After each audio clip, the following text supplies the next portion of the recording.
E aí, meninos, aula de hoje, Independência dos Estados Unidos, certo? Como eu já falei para vocês, ainda lá no sétimo ano, vocês aprenderam um pouco sobre o processo de formação do país que hoje é os Estados Unidos, certo? A gente estuda esse processo de independência porque a história do Brasil tem muita relação com a história deles, tá bom? Então, os ingleses, dentro lá do contexto das reformas protestantes, das perseguições dentro da Inglaterra, eles navegaram para os Estados Unidos e eles fundaram as 13 colônias americanas, certo? Que são essas colônias aqui no leste dos Estados Unidos, certo? Então, são colônias, né? As colônias dos Estados Unidos são divididas entre colônias do Sul e colônias do Norte, certo? Divididas entre esses dois pontos aí. E aí, essas 13 colônias, elas eram colônias inglesas, ou seja, colônias de pessoas que vieram da Inglaterra. E aí, em algum momento histórico, essas colônias vão tentar se libertar do domínio inglês. Da mesma forma que o Brasil era uma colônia portuguesa, os americanos eram colonizados. Aliás, os Estados Unidos era colonizado pelos ingleses. Então a gente vai dar uma vista, né? O contexto histórico aqui. Em primeiro lugar, os colonos da época eles desejavam liberdade econômica em relação à Inglaterra, porque a Inglaterra controlava o comércio, controlava a indústria deles e eles queriam essa liberdade, certo? As colônias do norte. A gente vai ter aí uma diferença que vocês vão precisar aprender sobre colônias do sul e colônias do norte, tá bom? As colônias do norte, elas eram caracterizadas por pequenas e médias propriedades, tá bom? O trabalho nas colônias do norte era livre e era assalariado. A produção era voltada para o mercado interno e tinha manufaturas, né? Manufaturas que eram indústrias antigas. Nas colônias do norte, os colonos eles tinham mais autonomia política, porque a Inglaterra não estava muito ocupada, porque a economia deles era mais economia interna, então a Inglaterra não tinha muito interesse. Além disso, a Inglaterra estava ocupada com problemas internos por conta de um conflito, de uma guerra contra a França no período. Nas colônias do Sul, elas eram caracterizadas por latifúndios, ou seja, por grandes propriedades. A mão de obra nas colônias do Sul era mão de obra escrava. A produção de um único produto que era destinado para a exportação, ou seja, para o mercado interno, que é a monocultura. No caso, principalmente a plantação de algodão. Aquelas colônias do norte, elas começaram a enriquecer mais a partir de uma coisa que eles chamaram de comércio triangular, certo?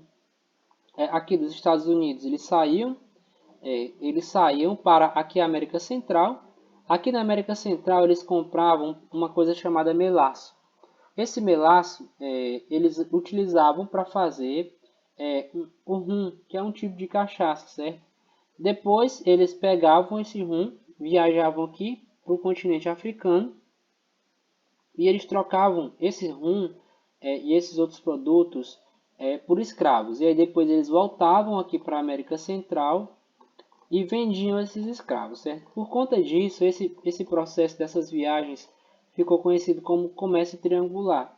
E aí esse comércio triangular, ele começou a gerar uma riqueza muito grande e aí terminou gerando uma concorrência com a Inglaterra, que não permitia esse tipo de comércio pelos Estados Unidos, certo? Por conta disso, as leis inglesas, inicialmente, elas não impediam o desenvolvimento das colônias. No entanto, esse comércio das colônias começou a competir com o comércio metropolitano, ou seja, com o comércio inglês. A Guerra dos 7 Anos entre França e Inglaterra também foi outro fator que vai contribuir para quê? Para que a Inglaterra, para que eles tivessem mais à vontade, para que os americanos tivessem mais à vontade. Além disso, depois que houve a guerra entre franceses e ingleses, a Inglaterra, para tentar cobrir os prejuízos da guerra, ela motivou, né? Ela, apesar de ter vencido a guerra, ela teve prejuízos financeiros. Aí, e para tentar recuperar esses prejuízos financeiros, ela criou impostos. Alguns desses impostos foram, por exemplo, a lei do açúcar. Esse imposto, né, ele cobrava imposto de qualquer açúcar que não fosse comprado na Inglaterra. A lei do selo obrigava que os documentos, jornais e contratos tivessem um selo inglês, que também era comprado pelos norte-americanos. Os atos de Townshend, que eram um imposto sobre produtos de consumo, né, aqueles produtos do dia a dia. e a criação de tribunais alfandegários, né? O produto que entrava no país era controlado ali pela Inglaterra.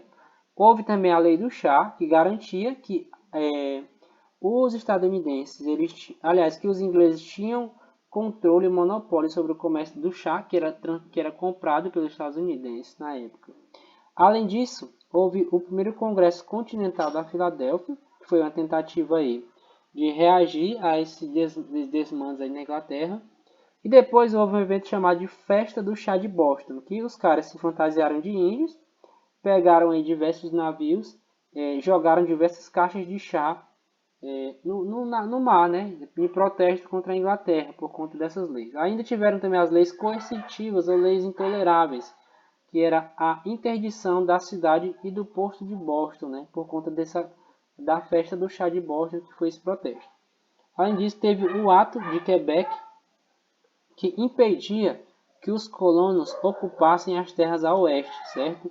Como vocês veem aqui no mapa, eles começaram aqui com as colônias apenas aqui no leste dos Estados Unidos e depois eles foram ocupando esses territórios aqui a oeste, certo? Ao lado esquerdo para vocês. E aí, os atos de Quebec, eles impediram que os colonos fizessem isso, que eles ocupassem essas terras para cá, tá bom?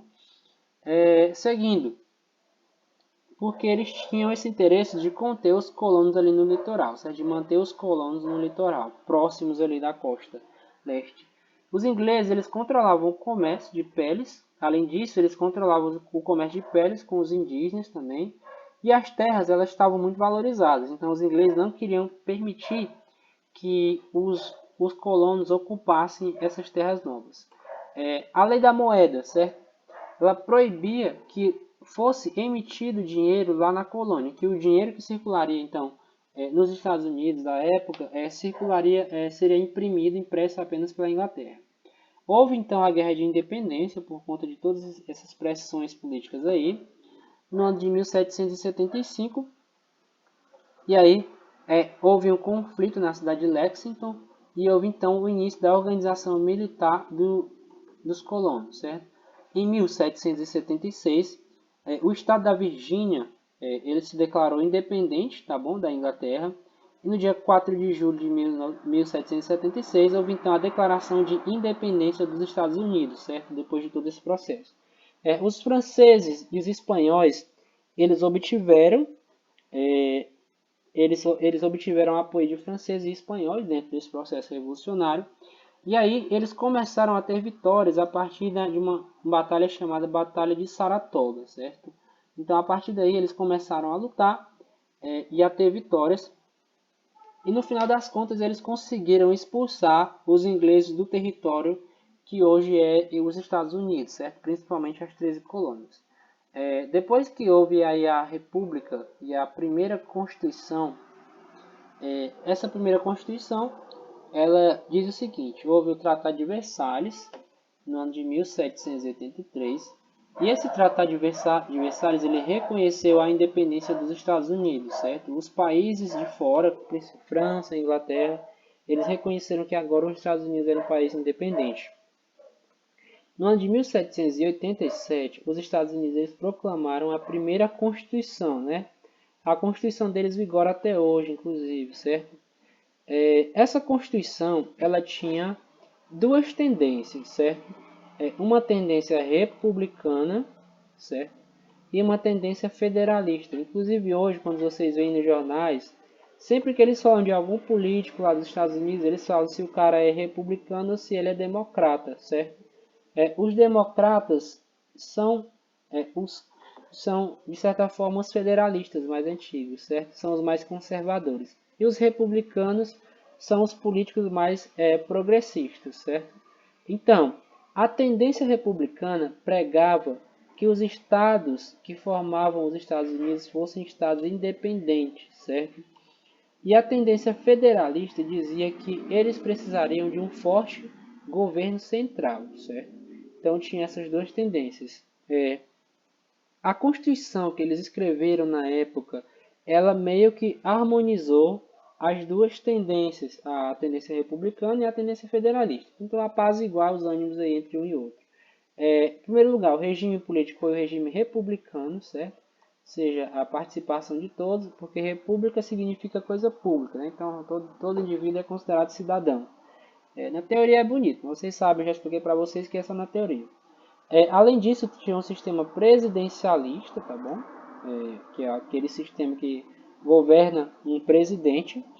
No entanto, com a divisão republicana, cada estado vai ter a sua própria independência. Tanto que hoje em dia, lá nos Estados Unidos, existem estados que permitem a pena de morte, por exemplo, e outros não.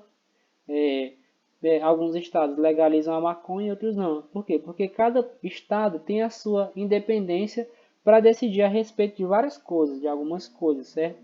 E aí tem um presidente que representa o país todo, certo? Então, apesar de ser um governo central, ele tem os poderes locais que têm o seu nível de independência, certo? Inclusive para criar leis. Houve a divisão em três poderes, certo? Que é aquilo que vem lá desde o Barão de Montesquieu, que eu já falei para vocês lá nas aulas de filosofia.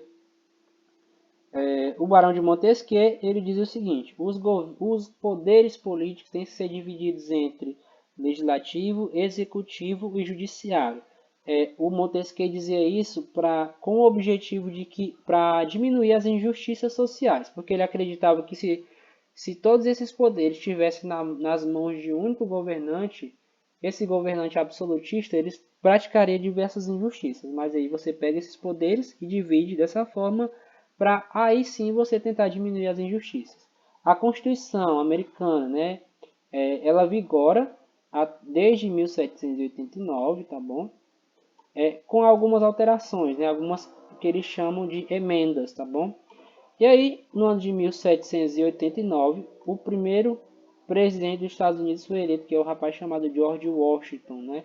Inclusive tem uma cidade lá muito famosa que é Washington. Então, ele, em 1789, depois que os Estados Unidos se declarou independente,